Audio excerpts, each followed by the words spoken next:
Wala naman. Hindi, yung kapatid ko, bait naman yan. Hindi naman nagpagalitan yun. Niyaya pa nga siyang ayusin yung ngipin niya eh. Kaya wala kaming dahilan na magalit ka sa amin. Pwedeng dahilan na magalit ka sa amin. Wala. Ayon naman sa ina ni Clara, wala rin naman daw may tuturing na malaking problema ang kanyang anak, liban sa normal na away kapatid. Sabi na iba, dalhin daw namin sa kaya. Kasi hindi naman niloloka anak ko eh. Palaisipan hanggang sa ngayon kung ano nga ba ang tunay na nangyari kay Clara noong gabi ng June 12. Kaya't isinama namin sina Father June, Ana, Eric at Lawrence sa bahay ng dating amo ni Clara. Kasi kalahati lang nasa nandito eh. Parang yung kalahating niya, nandito sa babae, sa bata. Mataas ng lalaki. Nagalit siya eh. Hindi natin masyadong ma-detect, pero galit siya oh. Nandun, nasa may babae. Nasa babae. Kasama ng babae. Kasama ng babae, kailangan naghipo yung babae. Babalik daw siya rito, kailangan niyang bumalik dito. Kasi siya nauna dito sa lugar na to. Dati hindi ito ganito, may puno dito. Dito siya nakatira.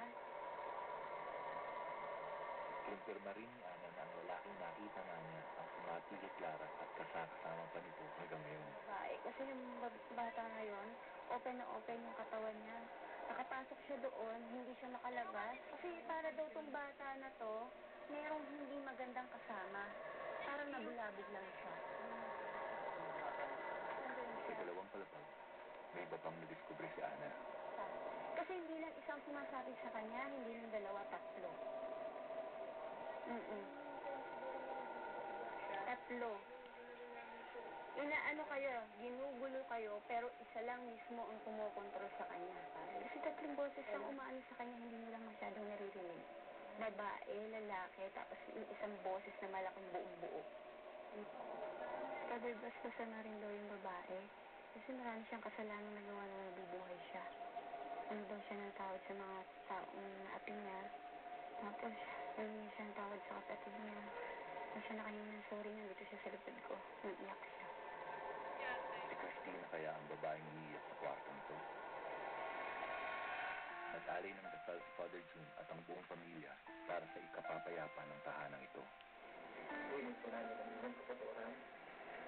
Sa lahat-lahat ng aming kasalanan, laban sa iyo. Pagpili po namin ang ibang kapayapaan sa tahanan nito. Sa pamamagitan ng kaban ng pananang dugo ng aming Panginoon.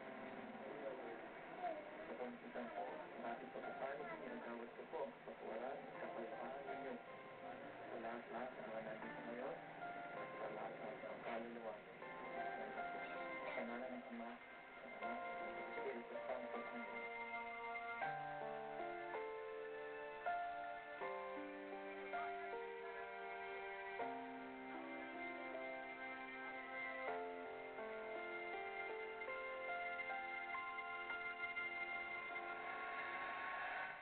Ipinakita namin sa mystery experts ang actual video ng di umano'y sinapian si Clara 3 linggo pa lamang ang nakakalipan.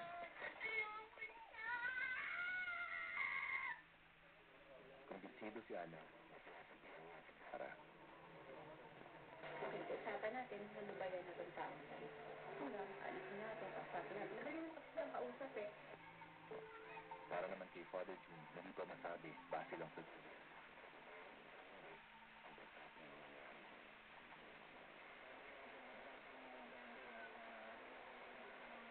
Sabi sa Espiritu nandoon sa kanya na dapat ay Espiritu ikaw na kaluluwa narin natin pagdasal para mabigyan na ng kapayapaan. Ayon naman kina Eric at Lawrence, karamihan daw ng mga kaso ng sapi, psychological cases lamang. Pwedeng adrenaline naman yun ba? Hindi, malakas ang... Pwedeng adrenaline, malakas ang adrenaline. Kahit adrenaline, kahit sabihin mo adrenaline yan. Kung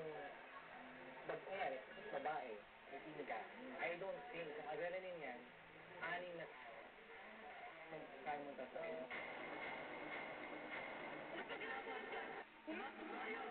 Para lang sa hanggang naman,